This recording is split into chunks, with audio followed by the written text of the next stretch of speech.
Olá, boa noite a todos. Vamos aqui à segunda parte da nossa aula de administração de materiais. Nessa aula a gente vai ver um pouquinho mais sobre compreender um pouco mais desta parte da administração diretamente ligada ao fluxo de mercadorias e, consequentemente, à logística. Objetivos da administração de materiais. Bem, eu quero passar para vocês aí um conhecimento extra dessa questão de administração de materiais. É uma parte aí que eu tirei de um livro que eu tenho e é bem interessante a gente saber sobre isso aí, quer ver? Olha lá, o que é estoques? Vocês têm ideia do que seja estoques? O que está ligado ao estoques?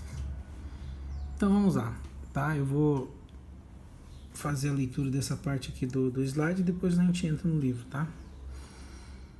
São considerados estoques todos os bens e materiais mantidos por uma organização para suprir demandas futuras, ou seja, é a diferença entre a aquisição e a demanda momentânea. Podem ser encontrados de várias formas, como matéria-prima, produto em processo, produto acabado, materiais, embalagens e produtos necessários para manutenção, reparo e suprimentos de operações, não necessariamente utilizados no processo de fabricação, acomodados em armazéns apropriados ou em almoxarifado. Então aqui nesse conceito aqui de estoques, né? Então a gente abre o leque aí para aquilo que a gente chama de estoques, né? Não é só o que vai na linha de produção que é o meu estoque, ou não só meu produto acabado, né?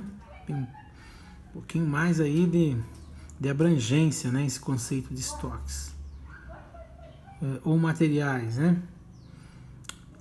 Aqui o item número 3 aqui, o controle ou gestão de estoques engloba todas as atividades, procedimentos e técnicas que permeiam garantir a qualidade correta no tempo certo de cada item ao longo da cadeia produtiva, tanto dentro como fora das organizações. Olha só que interessante, né? A administração de materiais ou controle de estoques é importante para todo e qualquer tipo de empresa e significa investir dinheiro, portanto, deve ser racionalmente dimensionado, não pode ser muito maior do que o necessário para que a empresa não comprometa seu capital de giro. Porém, se for pequeno demais, pode comprometer o suprimento das necessidades da empresa. Aqui vem aquela velha palavrinha que eu sempre falo para vocês, né? Planejamento, lembra? Lembram que eu sempre comento sobre planejamento? Então aqui, nesse item aqui, o planejamento é essencial, né? Eu não vou investir num sistema para uma coisa que eu não preciso, né? Às vezes a minha empresa tem um tamanho, eu vou e compro gasto um dinheiro grande aí, né, um valor alto no equipamento ou em um software ou pessoas, né, que não atende a minha demanda, não atende aquilo que a minha empresa precisa, né. Ou eu gasto um valor baixo numa coisa também que não vai atender. Então é preciso fazer aquelas reuniões de brainstorm, lembra que eu falei para vocês, né? Chuva de ideias. Essas reuniões elas servem para isso, para eu chegar num consenso comum, né? Ser mais assertivo possível para mim não fazer besteira, para mim não investir em coisas que comprometem talvez o meu orçamento, né? Então eu não posso. Terceiro item. Existe uma inter-relação do setor de suprimentos com os setores de produção, financeiros e de vendas principalmente, visto que pode acarretar sérios problemas de desempenho operacional se as compras forem efetuadas por pessoas independentes, causando descontrole de estoques. O que é compra efetuada por pessoas independentes? Aqui a gente não vê muito isso nessas empresas aqui, né?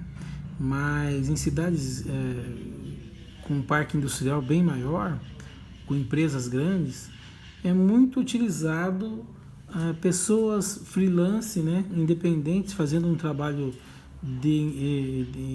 que não tenha vínculo empregatício com a empresa, fazendo compras, né? Às vezes pessoas que falam, né, vários idiomas, né, os poliglotas, e que têm formação na área de administração e compras, e tem empresas que importam matéria-prima, né? Eu mesmo trabalhei em uma empresa que ela importava vidro dos Emirados Árabes, da China, né? Então, quem comprava para eles era um freelance, uma pessoa que trabalha de forma independente, entendeu? Um contrato. E nesse caso aqui está dizendo que é perigoso, né? Dependendo do seu ramo de atividade, dependendo do ramo da atividade da empresa, não é viável fazer compras com pessoas independentes, com freelance, tá? Vamos lá. O descontrole dos estoques traz sérias consequências à empresa, como aumento de custo e de despesas financeiras, ociosidade de recursos e redução da lucratividade, né? É aquilo que a gente falou lá no primeiro item, né?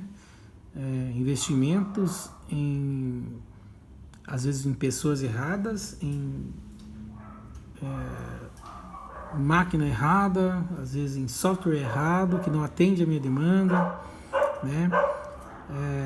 Que pode trazer aí ociosidade de recursos, né? Meu material pode ficar parado lá, ou eu não consigo utilizá-lo 100% devido ao tamanho da minha empresa, pequena empresa, né, no caso, ou eu mesmo utilizando eles de forma 100%, eu não consigo atingir o meu objetivo, né? O resultado não vai ser satisfatório, entenderam? E redução da lucratividade, eu posso perder dinheiro, aí que está o problema, né? A minha empresa ela não pode ficar no prejuízo, concordam? Então, é aquela velha palavrinha, né?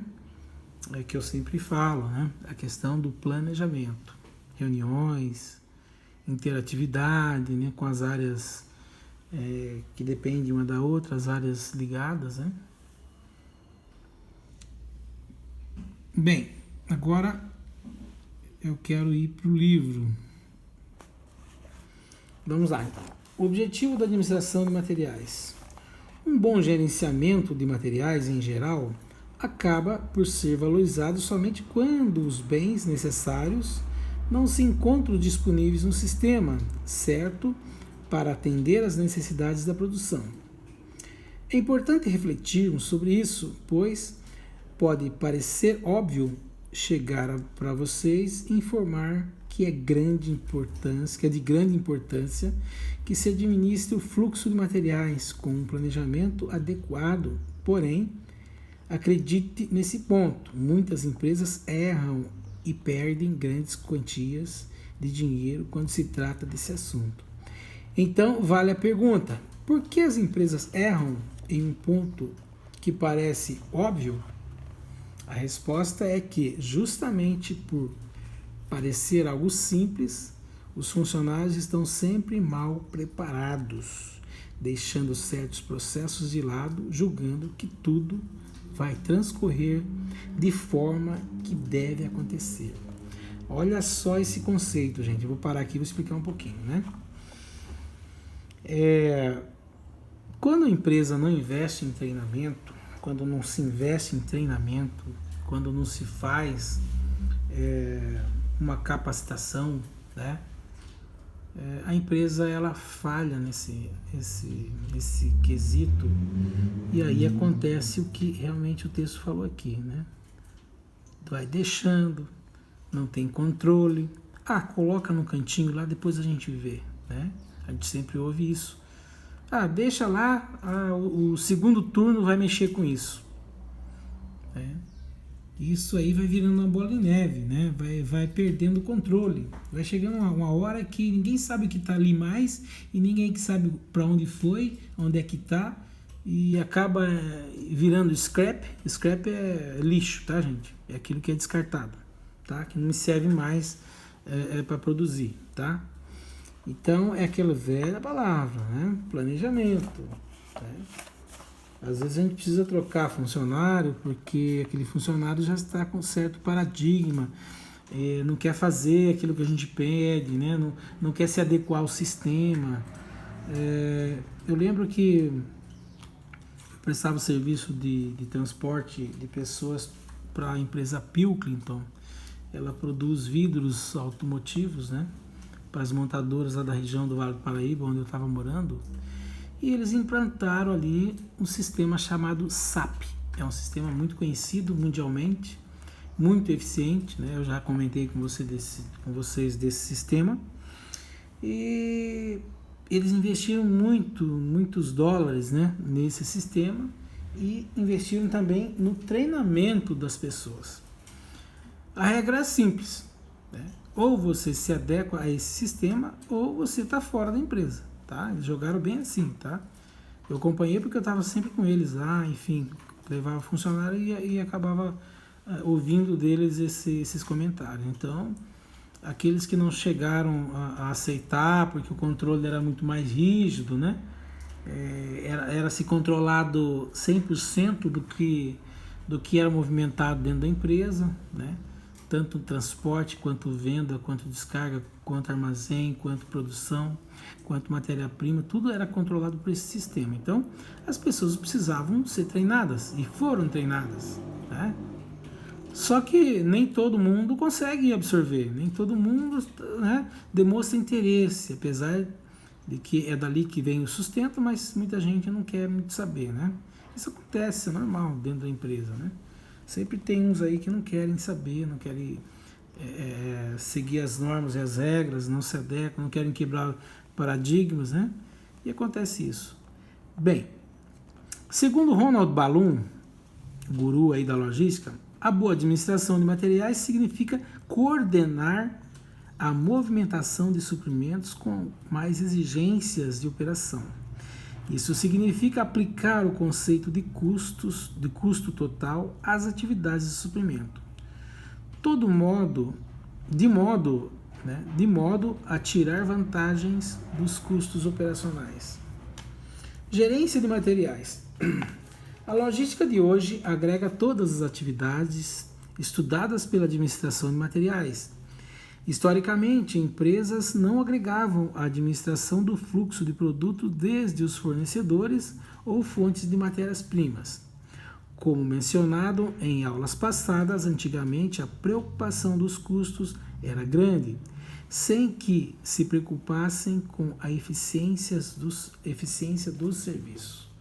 Uma vez que havia pouca concorrência para determinados segmentos, porém, com uma realidade completamente oposta das empresas,